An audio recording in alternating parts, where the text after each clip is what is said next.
درود پاک پڑھ لیں۔ اللہم صلی علی سیدنا مولانا محمد وعلی آل سیدنا و مولانا محمد وبارک وسلم۔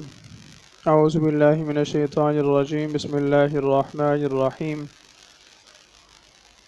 زکوٰۃ کے مسائل کے متعلق ہماری گفتگو جاری ہے۔ آج مال زمار کے متعلق ہم پڑھیں گے۔ پہلے تو یہ سنیں کہ زمار کسے کہتے ہیں۔ زمار ایسے مال کو کہتے ہیں کہ جس کے ملنے کی امید نہ ہو اگرچہ ملکیت باقی ہو۔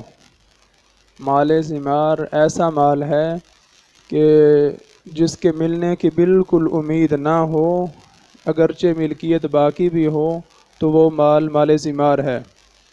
جب کسی شخص نے مال زمار پر قبضہ کیا تو گزشتہ سالوں کی زکوٰۃ فرض نہ ہوگی، کہ ایسا مال کہ جسے ملنے کی امید نہیں تھی۔ چونکہ مال زمار کے ملنے کی امید ہی نہیں ہوتی، لہٰذا گزشتہ سالوں کی زکوٰۃ واجب نہ ہوگی، بلکہ جب وہ مال ملا اسی سال کی زکوٰۃ واجب ہوگی۔ پچھلے جو سال گزر چکے ہیں ان کی زکوٰۃ واجب نہیں ہے۔ اور وہ کون کون سی چیزیں ہو سکتی ہیں؟ بھاگا ہوا غلام ہے، بھاگ گیا ہے، اب پتہ ہی نہیں کہ وہ واپس آئے گا نہیں آئے گا، کوئی امید نہیں ہے۔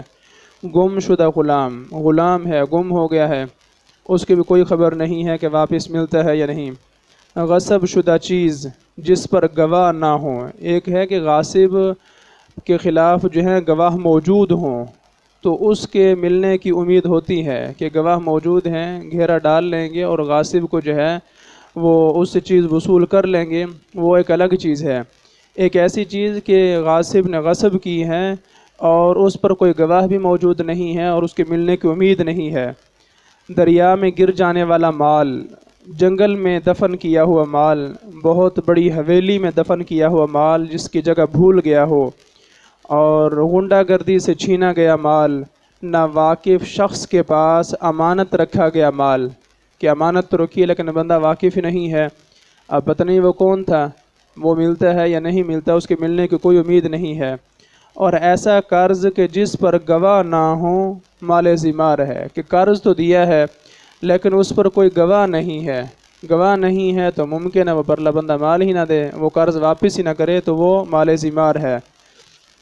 زکوٰۃ کی جگہ وہ دین کفایت نہیں کرے گا جس سے زکوٰۃ کی نیت سے فقیر کو بری ذمہ قرار دیا ہو۔ یہ مسئلہ پہلے ویسے بیان ہو چکا ہے اور سوال بھی آیا تھا کہ ایک آدمی ہے جو زکوٰۃ کا مستحق ہے اور اس کو قرض کے طور پر یا مال تجارت اس کو دیا ہے، اب اس سے پیسے لینے ہیں لیکن وہ خود زکوٰۃ کا مستحق ہے جس سے پیسے لینے ہیں، تو کیا ہم اس کو اس کا قرض معاف کر دیں بطور زکوٰۃ تو زکوٰۃ ادا ہو جائے گی؟ تو اس کا جواب یہ ہے کہ زکوٰۃ ادا نہیں ہوگی۔ مثلاً ایک شخص کا کسی دوسرے کے ذمہ قرض تھا، اب مقروض یا فقیر ہونے کی وجہ سے قرض ادا نہیں کر سکتا بلکہ زکوٰۃ کا بھی مستحق ہے۔ قرض خواہ اسے زکوٰۃ دینا چاہتا ہے اور قرض بھی وصول کرنا چاہتا ہے تو یوں نہیں کر سکتا کہ تم نے جو قرض دینا ہے وہ زکوٰۃ کی جگہ تمہارا ہوا، کیونکہ زکوٰۃ میں مالک بنانا شرط ہے۔ اس کا طریقہ یہ ہے کہ اسے زکوٰۃ دے کر پھر اپنے قرض کا مطالبہ کرے اور اس کو وصول کرے، اس طرح زکوٰۃ بھی ادا ہو جائے گی اور قرض بھی واپس مل جائے گا۔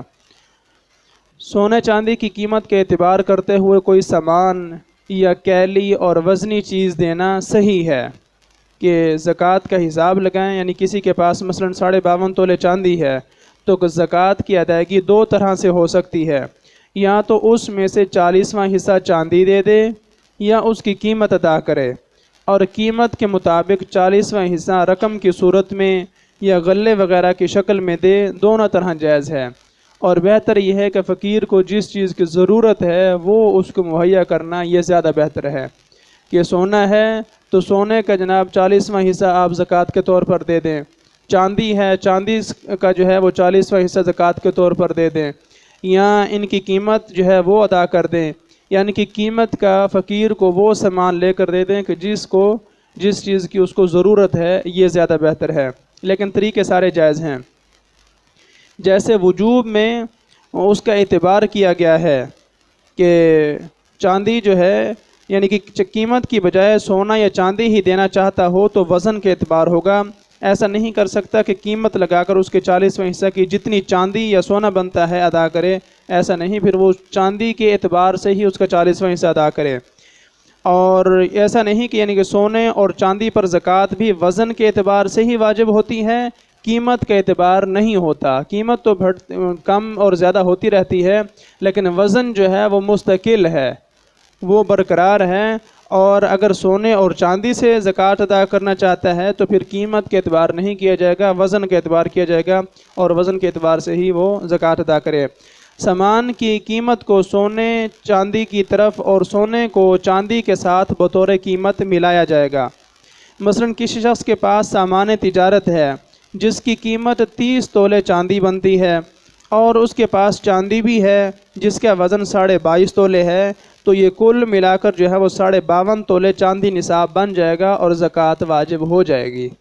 چاندی ہے کچھ نصاب سے کم ہے، لیکن ساتھ سامان تجارت بھی ہے، اگر ان دونوں کو ملایا جائے تو 52.5 تولہ چاندی کی قیمت تک جو ہے نصاب پہنچتا ہے تو زکوٰۃ واجب ہو جائے گی۔ یہ نہیں کہا جائے گا کہ میرے پاس تو چاندی جو ہے وہ نصاب سے کم ہے، نہیں، جو مال تجارت ہے اس کو بھی ساتھ شامل کیا جائے گا۔ ایک چیز یہ، اور دوسری سونے کو چاندی کے ساتھ بطور قیمت ملایا جائے۔ مثلاً ایک شخص کے پاس 100 درہم ہیں اور 10 دینار ہیں جن کی قیمت 140 درہم ہے، جو 49,796 روپے بنتے ہیں 140 درہم کے، تو یہ کل 240 درہم ہوئے، لہٰذا 6 درہم کی زکوٰۃ واجب ہوگی۔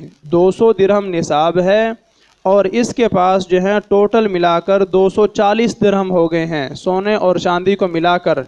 تو اب یہ نہیں کہہ سکتا کہ میرے پاس جو درہم ہیں وہ تو 100 ہیں، 200 پر زکوٰۃ واجب ہوتی ہے، اور میرے پاس دینار ہیں وہ بھی 10 ہیں، نہیں، بلکہ سونے کو چاندی کی طرف پھیرا جائے گا۔ یہ تو ہے کرنسی کے اعتبار سے، اور زیور کے اعتبار سے بھی اگر کسی کے پاس تھوڑی سی چاندی ہے اور باقی سونا ہے تو سونے کو چاندی کی طرف پھیرا جائے گا اور نصاب مکمل ہونے پر اس پر زکوٰۃ لازم ہو جائے گی۔